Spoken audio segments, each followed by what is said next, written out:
जगत में प्रत्येक व्यक्ति को किसी ना किसी प्रकार की निर्बलता अवश्य होती है। जैसे कोई बहुत तेजी से दौड़ नहीं पाता तो कोई अधिक भार नहीं उठा पाता, कोई असाध्य रोग से पीड़ित रहता है तो कोई पढ़े हुए पाठों को स्मरण में नहीं रख पाता। ऐसे अनेकों उदाहरण और भी हैं। क्या आप किसी ऐसे व्यक्ति को जानते हैं जिसे सब कुछ प्राप्त हो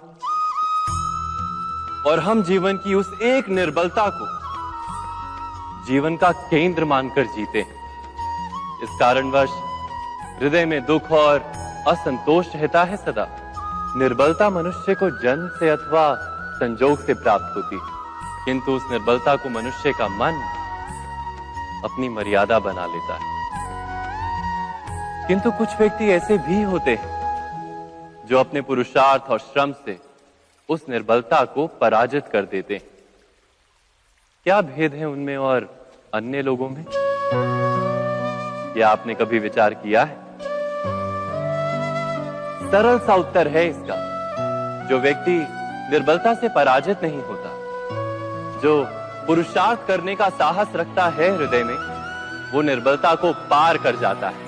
अर्थात निर्बलता अवश्य ईश्वर देता है, किंतु मर्यादा मनुष्य का मन ही निर्मित करता है।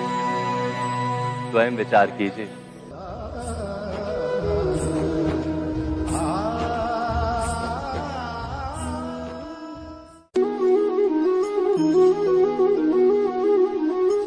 भविष्य का दूसरा नाम है संघर्ष। हृदय में आज इच्छा होती है और यदि पूर्ण नहीं हो पाती तो हृदय भविष्य की योजना बनाता है। भविष्य में इच्छा पूर्ण होगी ऐसी कल्पना करता रहता है, किंतु जीवन ना तो भविष्य में है ना अतीत में। जीवन तो इस क्षण का नाम है, अर्थात इस क्षण का अनुभव ही जीवन का अनुभव। पर हम ये जानते हुए भी इतना सा सत्य समझ नहीं पाते। या तो हम बीते हुए समय के स्मरणों को घेर कर बैठे रहते हैं, या फिर आने वाले समय के लिए हम योजनाएं बनाते रहते हैं और जीवन जीवन बीत जाता है। एक सत्य यदि हम हृदय में उतार लें कि ना हम भविष्य देख सकते हैं, ना ही भविष्य निर्मित कर सकते हैं, हम तो केवल धैर्य और साहस के साथ भविष्य को आलिंगन दे सकते हैं, स्वागत कर सकते हैं भविष्य का। तो क्या जीवन का हर पल जीवन से नहीं भर जाएगा? स्वयं विचार कीजिए।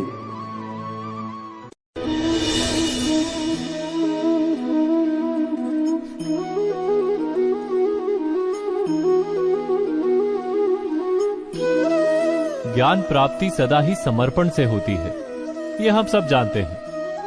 किंतु समर्पण का वास्तविक महत्व क्या है? क्या हमने कभी विचार किया? मनुष्य का मन सदा ही ज्ञान प्राप्ति में विभिन्न बाधाओं को उत्पन्न करता है। कभी किसी अन्य विद्यार्थी से ईर्ष्या हो जाती है, कभी पढ़ाए हुए पाठों पर संदेह जन्मता है और कभी गुरु द्वारा दिया गया दंड मन को अहंकार से भर देता है। नहीं, क्या ऐसा नहीं होता? न जाने कैसे कैसे विचार मन को भटकाते हैं और मन की इसी अयोग्य स्थिति के कारण हम ज्ञान प्राप्त नहीं कर पाते। मन की योग्य स्थिति केवल समर्पण से निर्मित होती है। समर्पण मनुष्य के अहंकार का नाश करता है। ईर्ष्या, महत्वाकांक्षा आदि भावनाओं को दूर कर हृदय को शांत करता है और मन को एकाग्र करता है। वास्तव में ईश्वर की सृष्टि में ना ज्ञान की मर्यादा है, ना ज्ञानियों की। गुरु दत्तात्रेय ने तो गाय और श्वान से भी ज्ञान प्राप्त कर लिया था। अर्थात विषय ब्रह्म ज्ञान का हो या जीवन के ज्ञान का या गुरुकुल में प्राप्त होने वाले ज्ञान का, उसकी प्राप्ति के लिए गुरु से अधिक महत्व है उस गुरु के प्रति हमारा समर्पण। क्या ये सत्य नहीं?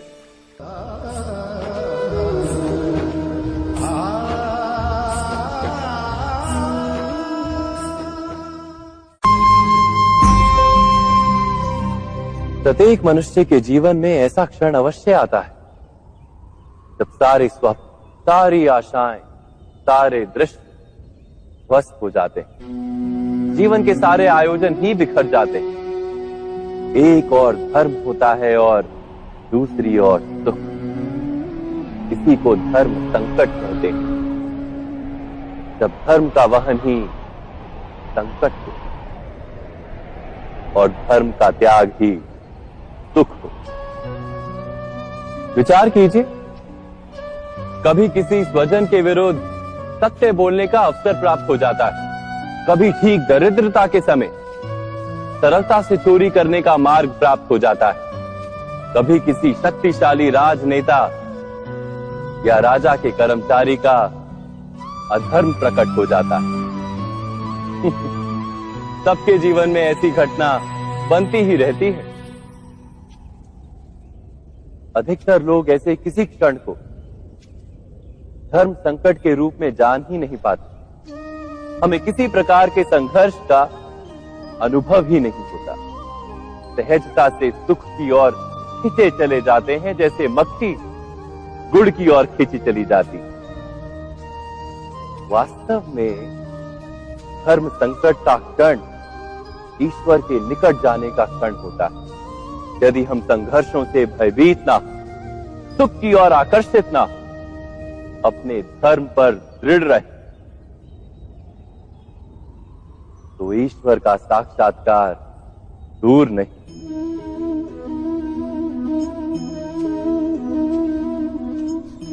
पवन से युद्ध करने वाला पत्ता यदि पेड़ से गिरता है तो भी आकाश की ओर उठता है। पवन से झुकने वाली घास वहीं भूमि पर रह जाती है। अर्थात धर्म संकट से यदि हम संकट को ही टाल दें तो सुख तो मिलता है, जीवन बढ़ता है, किंतु क्या चरित्र नहीं टूटता? क्या आत्मा दरिद्र नहीं हो जाती? क्या ईश्वर से अंतर नहीं हो जाता? स्वयं विचार किए।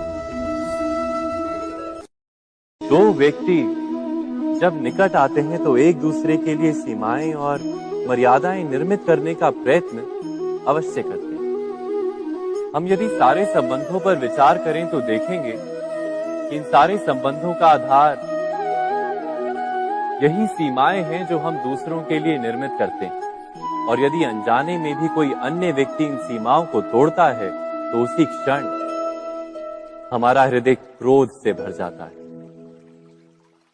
इन सीमाओं का वास्तविक रूप क्या है? क्या हमने कभी विचार किया? सीमाओं के द्वारा हम दूसरे व्यक्ति को निर्णय करने की अनुमति नहीं देते।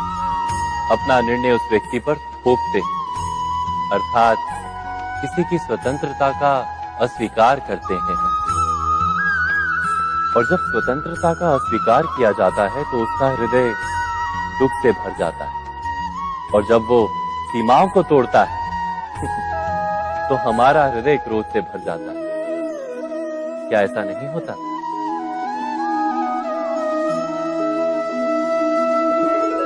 पर यदि एक दूसरे की स्वतंत्रता का सम्मान किया जाए तो किसी मर्यादाओं या सीमाओं की आवश्यकता ही नहीं होती। अर्थात जिस प्रकार स्वीकार किसी संबंध का देह है, क्या वैसे ही स्वतंत्रता किसी संबंध की आत्मा नहीं? स्वयं विचार कीजिए। सबके जीवन में ऐसा प्रसंग अवश्य आता है कि सत्य कहने का निश्चय होता है हृदय में, किंतु मुख से सत्य निकल नहीं पाता। कोई भय मन को घेर लेता है। किसी घटना अथवा प्रसंग के बारे में बात करना या फिर स्वयं से कोई भूल हो जाए उसके बारे में कुछ बोलना, क्या ये सत्य है? नहीं, ये तो केवल तथ्य है। अर्थात जैसा हुआ था वैसा केवल बोल देना सामान्य सी बात है। किंतु कभी कभी उस तथ्य को बोलते हुए भी भय लगता है। कदाचित किसी दूसरे की भावनाओं का विचार आता है मन। दूसरे को दुख होगा ये भय भी शब्दों को रोकता है। तो ये सत्य क्या है? क्या हमने कभी विचार किया है? जब भय रहते हुए भी कोई तथ्य बोलता है तो वो सत्य कहलाता है। वास्तव में सत्य कुछ और नहीं, केवल निर्भयता का दूसरा नाम है। और निर्भय होने का कोई समय नहीं होता, क्योंकि निर्भयता आत्मा का स्वभाव है।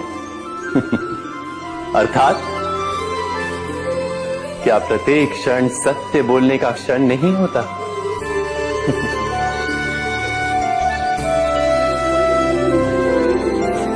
स्वयं विचार कीजिए।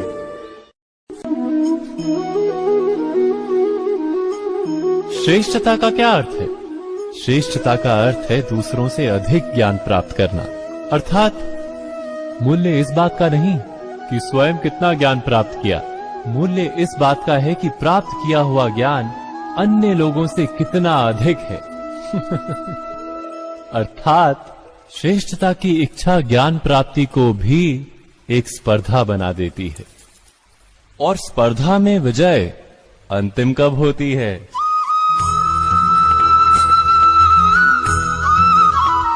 कुछ समय के लिए तो श्रेष्ठ बना जा सकता है, किंतु सदा के लिए कोई श्रेष्ठ नहीं रह पाता। फिर वही असंतोष, पीड़ा और संघर्ष जन्म लेता है। किंतु श्रेष्ठ बनने के बदले यदि उत्तम बनने का प्रयत्न करें तो क्या होगा? उत्तम का अर्थ है कि जितना प्राप्त करने योग्य है वो सब प्राप्त करना, किसी से अधिक पाने की इच्छा से नहीं, मात्र आत्मा की तृप्ति हेतु कुछ प्राप्त करना। उत्तम के मार्ग पर किसी अन्य से स्पर्धा नहीं होती, स्वयं अपने आप से स्पर्धा होती है। अर्थात उत्तम बनने का प्रयत्न करने वाले को देर अबेर सारा ज्ञान प्राप्त हो जाता है। बिना प्रयत्न के ही वो श्रेष्ठ बन जाता है। किंतु जो श्रेष्ठ बनने का प्रयत्न करता है वो श्रेष्ठ बने या ना बने, उत्तम कभी नहीं बन पाता।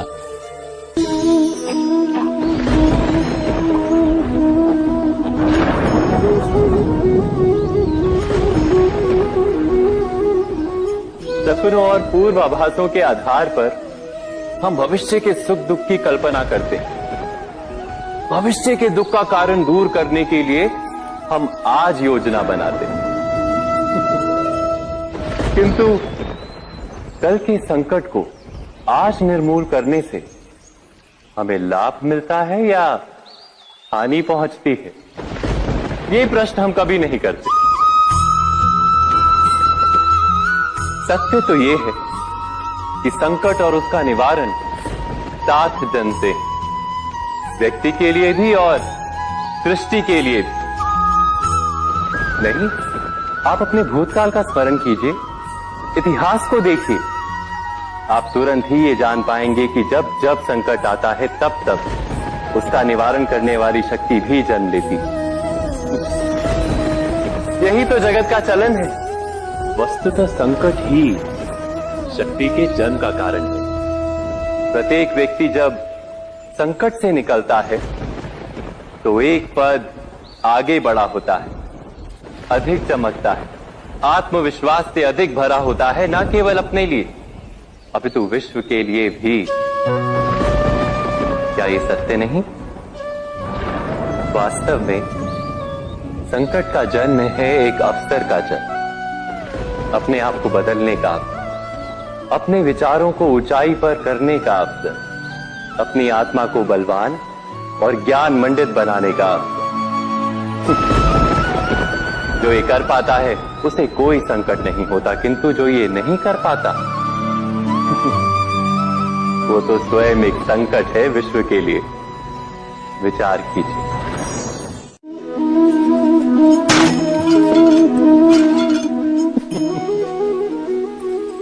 कभी कभी कोई घटना मनुष्य के जीवन की सारी योजनाओं को तोड़ देती और मनुष्य उस आघात को अपने जीवन का केंद्र मान लेता। पर क्या भविष्य मनुष्य की योजनाओं के आधार पर निर्मित होते हैं? नहीं।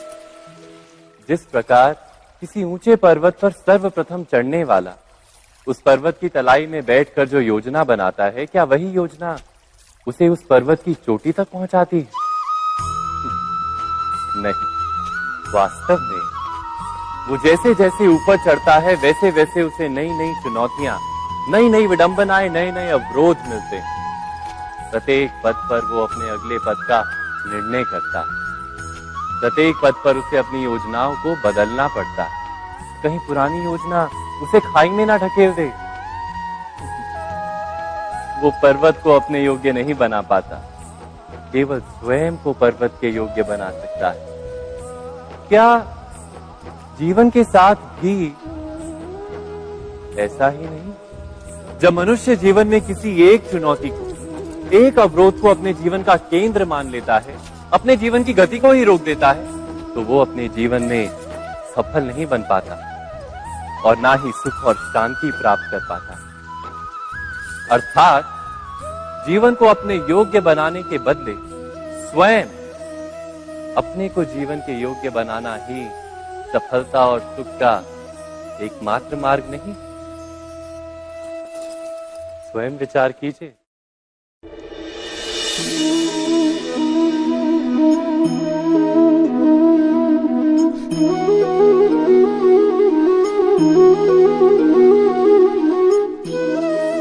जीवन का हर क्षण निर्णय का क्षण होता है। प्रत्येक पद पर दूसरे पद के विषय में कोई निर्णय करना ही पड़ता है और निर्णय अपना प्रभाव छोड़ जाता है। आज किए गए निर्णय भविष्य में सुख अथवा दुख निर्मित करते हैं, ना केवल अपने लिए, अपने परिवार के लिए भी, आने वाली पीढ़ियों के लिए भी। जब कोई दुविधा सामने आती है तो मन व्याकुल हो जाता है, अनिश्चय से भर जाता है। निर्णय का वो क्षण युद्ध बन जाता है और मन बन जाता है युद्ध भूमि। अधिकतर निर्णय हम दुविधा का उपाय करने के लिए नहीं, केवल मन को शांत करने के लिए लेते हैं। पर क्या कोई दौड़ते हुए भोजन कर सकता है? नहीं। तो क्या युद्ध से जूझता हुआ मन कोई योग्य निर्णय ले पाएगा? वास्तव में शांत मन से जब कोई निर्णय करता है तो अपने लिए सुखद भविष्य बनाता है, किंतु अपने मन को शांत करने के लिए जब कोई निर्णय करता है तो वो व्यक्ति भविष्य में अपने लिए कांटों भरा वृक्ष लगाता है। स्वयं विचार कीजिएगा।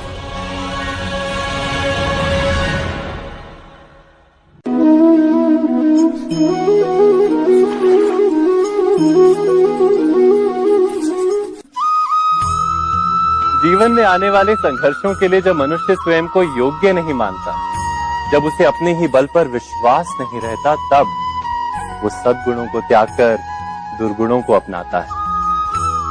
वस्तुतः मनुष्य के जीवन में दुर्जनता जन्म ही तब लेती है जब उसके अंतर में आत्मविश्वास नहीं होता। आत्मविश्वास ही अच्छाई को धारण करता है। ये आत्मविश्वास है क्या?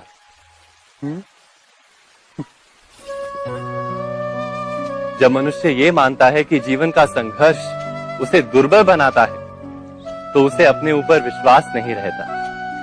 वो संघर्ष के पार जाने के बदले संघर्ष से छूटने के उपाय ढूंढने लगता है। किंतु जब वो ये समझता है कि ये संघर्ष उसे अधिक शक्तिशाली बनाते हैं, ठीक जैसे व्यायाम करने से देह की शक्ति बढ़ती, तो प्रत्येक संघर्ष के साथ उसका उत्साह बढ़ता है। अर्थात आत्मविश्वास और कुछ भी नहीं, मन की स्थिति, जीवन को देखने का दृष्टिकोण मात्र है। और जीवन का दृष्टिकोण तो मनुष्य के अपने वश में होता है। स्वयं विचार कीजिए।